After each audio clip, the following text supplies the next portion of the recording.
Hey there, it's Mary Claire. Welcome to my channel where I talk mostly about spirituality.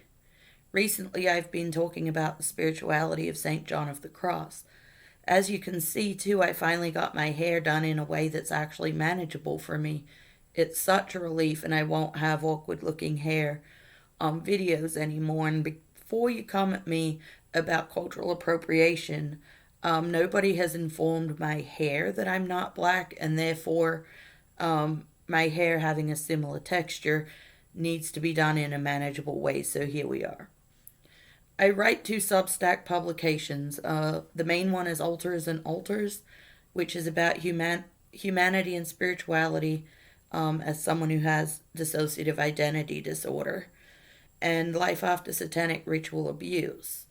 I also published a publication called The Reluctant Demonologist, and I say reluctant because I never set out to have demonology as my area of expertise. It doesn't make for good dinner conversations, although I don't regularly go out for dinner anyway. And the reason I kind of am there is it just happened way too much in my life, and so I have a lot of experience and have had to do a lot of research and a lot of prayer. On TikTok, I make videos about life after sex trafficking.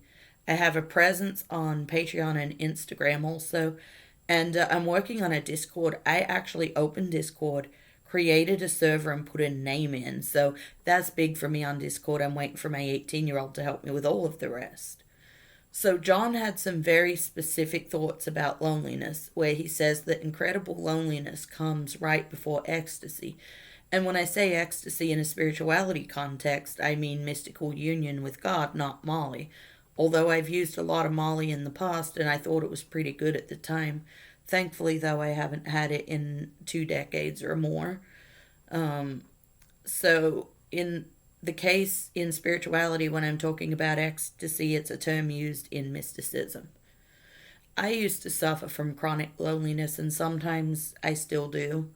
I wish I had managed to see it as a way to have a closer union with God, but I kind of didn't see that until we started studying John of the Cross in my classes in graduate school. Chronic loneliness is an emptiness that is indescribable, and John recognizes this. He thinks that this kind of loneliness is an opportunity to become closer to God, and I definitely agree with that. Still, loneliness, like a deep loneliness, is a very difficult thing, especially when I see people around me, especially my age, having very fulfilling social lives. So, the day that I was taken to hell, which I have talked about a little bit in some of my other videos and articles, um, I saw hell as an incredible loneliness, as in the presence of God wasn't there because those that were in hell were choosing to live without the presence of God. And so that was terrifying to me.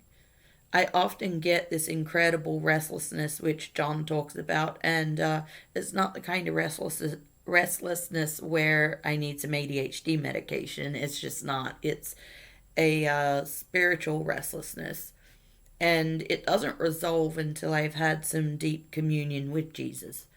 Sometimes I'll resist it for a while, and I'll be crying and wanting to talk to my friends, knowing that they're not available right now. But this restlessness will turn into longing and even more loneliness. Often in these cases, the few friends I have end up being unavailable to talk to me, and it stays that way usually until I've resolved the restlessness with God rather than friends. I feel this loneliness so deeply, and it makes me desperate with a hunger and thirst that can only be resolved by God. This is where this sort of loneliness and restlessness leads for me and many others, and John recognizes that. In the Gospel of Luke, there's a story about a woman who washed Jesus' feet, dried them with her hair, and rubbed expensive oil into them.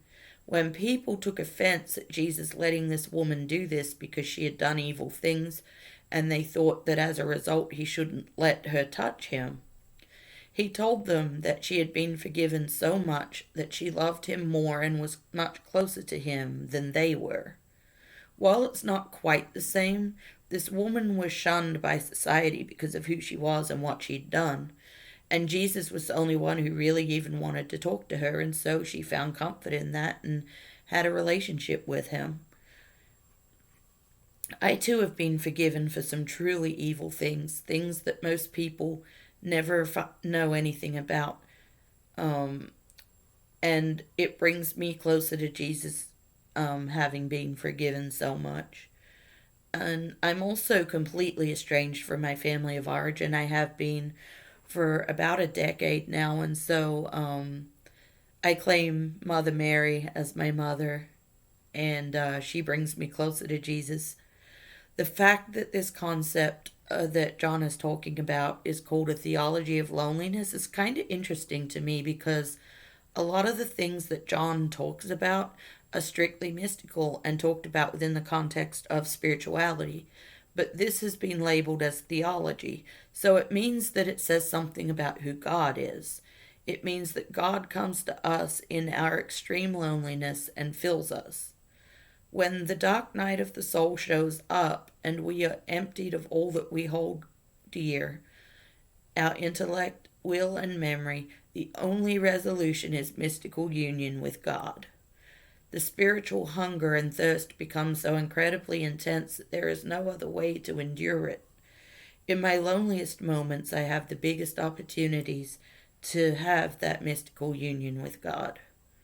Now, John says that when the soul desires God fully, it possesses him whom it loves. I understand this more than a lot of people as I know what it's like to be possessed by demons, and that's hell on earth.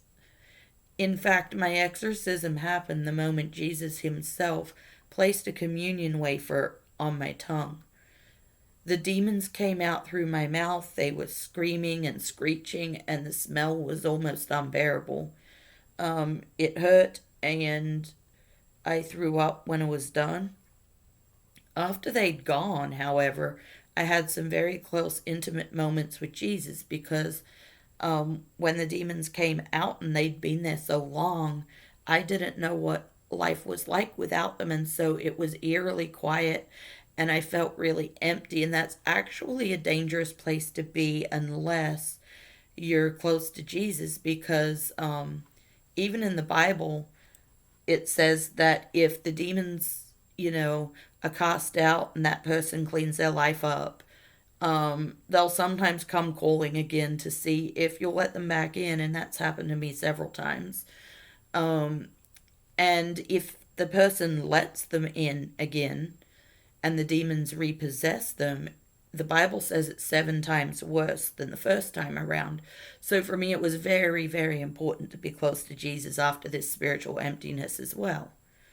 Um, so it was very, very important to let the emptiness that I really wasn't used to, an emptiness and a quietness that I wasn't used to, bring me to a union with God. The fact that um, incredible, unbearable loneliness is an opportunity to bring us to union with God, and we need to allow it to do that. And the more we do, we get to mystical union with God. And that's what I have to say about John of the Cross. Have a great day.